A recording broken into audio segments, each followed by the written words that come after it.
Nigerians, emancipate yourself from mental slavery. His Excellency Peter Obi, this message is for you and the NDC, and by extension to His Excellency Siriaki Dixon. If you look at what happened, what transpired on national television, where Keneth Okonkwo accused and defamed His Excellency Peter Obi. Anybody who is voting for NDC and Peter Obi is voting for criminality.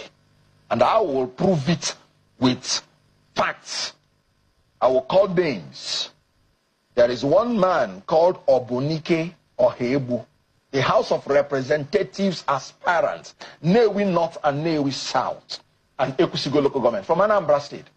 He sent an SOS to me, and he said that Peter Obi is now the head of the criminality, that they were scammed in NDC.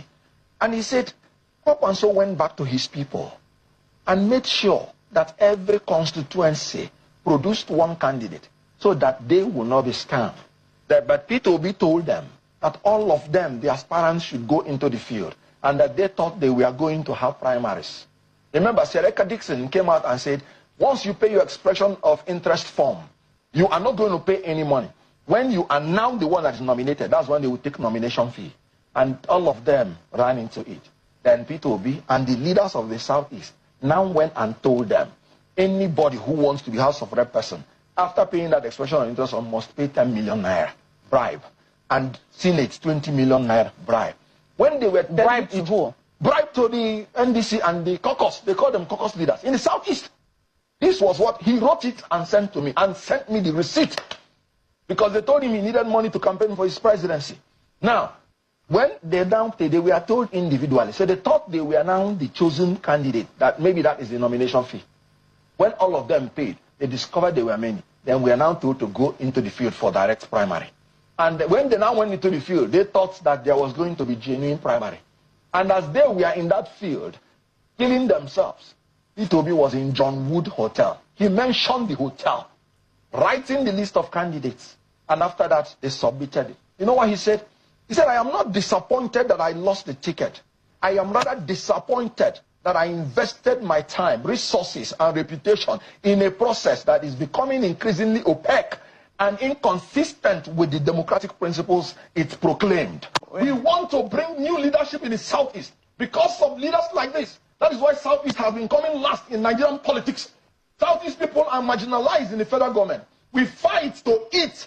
And after that, some of our leaders are calling us and scamming us.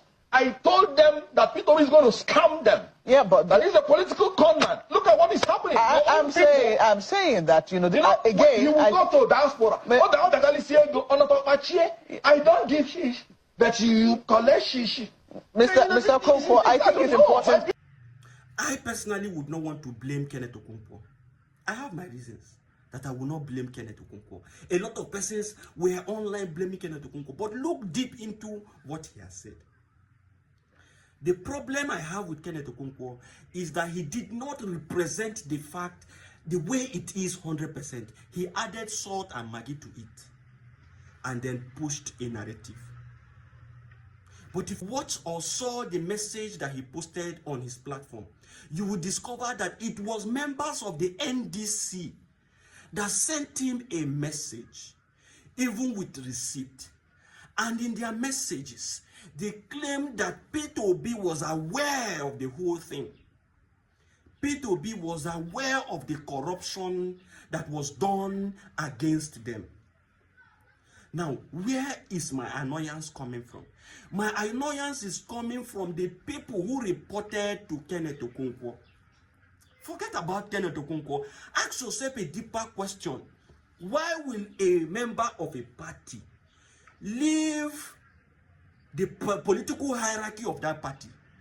People like Peter Obi, people like Siriaki Dixon, people like the representative of the political party, why didn't they report? Why didn't they find alternative means to settle issues within the political party? Let's limit this to what he said, I said. Okay.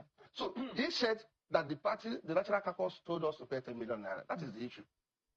I never said that, and it's not in the message. And I would want this conversation to limit it to what he said I said, what he said on the national TV. Yes, we're limiting it to that because what he said is that, and this is very ridiculous because it looks like we're doing she said, he said. But what he said and the allegation which he made was that the presidential candidate of your party, the NDC, is running a criminal enterprise. That whoever it is that votes for the presidential aspirant or the presidential candidate of your party is not just voting for the All Progressives Congress, as he had said before, but was also supporting the criminal enterprise being run by your candidate. And he cited your message as evidence of that. And that message he cited is that I said he asked us to pay 10 million naira. That's what I'm still talking about. Yes. So I'm telling you, P2B never told me to pay 10 million naira. I never told Keneth Okonkwo that P2B in any way told me to pay 10 million naira. The person who asked me to pay 10 million naira is the national secretary. Yes. Okay. So I also mentioned that the caucus, he said the caucus leaders. Yes. I told him I never had a meeting, any consultation, any meeting at all where consensus was discussed. So I could never have been in the position to have been told by the national caucus to pay 10 million. So going to other things that he said here, I mean, because he said you mentioned the name of the hotel. That clearly is in your message here. I'm looking for the portion where he said that the names were collated at John Wood Hotel. Yeah, this is it. So while many of us were on the ground participating in the primaries, allegations emerged that lists of candidates had already been prepared at John Wood Hotel in Abuja.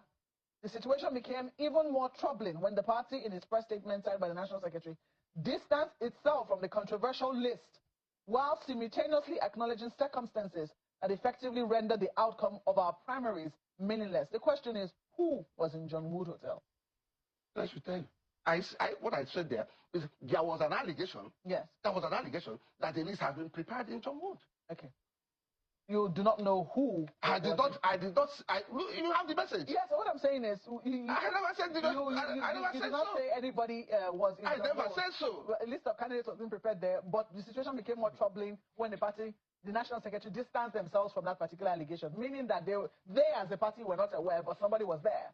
If you read down, you will see where I said that the party that could not organize primaries is shifting blame. You didn't see that, did you? Yeah, I've seen this. He said even more disturbing is the fact that the same statement signed by the National Secretary appeared to shift responsibility for the Anambra situation to Peter Obi. Is that not correct? So I'm talking about the party who is shifting blame. As a matter of fact, let me tell you. Then all they had to do was to report a case of their political party to a spokesperson of another political party. What were their intentions? My problem is with those people who reported to Keneth Okonkwo. What were their intentions? Did they think that he was just going to come and romance NDC with the information that they have brought to him? No, it was never so. The informations that they brought to him was for him to use those information and destroy NDC and P2B. So, my own problem is with those people who actually sent those messages to Keneth Okonkwo and not Keneth Okonkwo. In fact, Keneth Okonkwo was humble enough to request from them consent to use this information that they have given to him to speak on the media. He sought consent from them and they gave him the approval. So he is in no way to blame. The people I blame is those people who left their political party, who left, amicable means to solve problems within their political party and went to an opposition to report their own political party. What were their intentions? Were they thinking that he was just going to romance them? It was never so. So you see that there's a problem.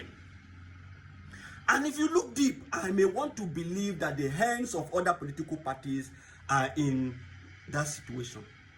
The hands of other political parties are in that situation. P2B, remember that initially, ab initio, when you joined ADC, battles were fought. And you smartly left ADC, went to NDC. In fact, the government did their own battle by making sure that they enacted laws to cage every politician in a political party, such that if you had remained in ADC, you wouldn't have been on the ballot for 2027, because they would have rubbished you in that ADC, possibly giving Atiku the ticket. And when the time has elapsed, you had no opportunity to move to another political party. You outsmarted them by moving to another political party. And then you got the ticket of NDC. The battle was not over. They decided to do something else. Immediately you went to NDC and got that, ticket for NDC. They went to Jonathan. This is somebody who the people will see as somebody who is a little bit credible. They wanted him to destroy your ambition and share your votes. And it's looking as if that one will not work, because a lot of persons have been bashing, Jonathan for taking the PDP ticket. They decided to do something else by putting chaos in the NDC. You must become smart and observe, trajectory of happenings and read in between lines to understand what is happening. A lot is being done to destroy your person and your reputation. And I love the fact that you have done what you did by suing Keneth Okonkwo. At least every other person who is involved, who may want to come and do something stupid, will understand that at this point, you take actions. You take actions. Very important. P2B, the battle is not over. More battles will come. And you must be very smart to be able to understand, see the trajectory, and defeat your enemies. Udo Dirigi, thank you for your attention to this matter. It is well.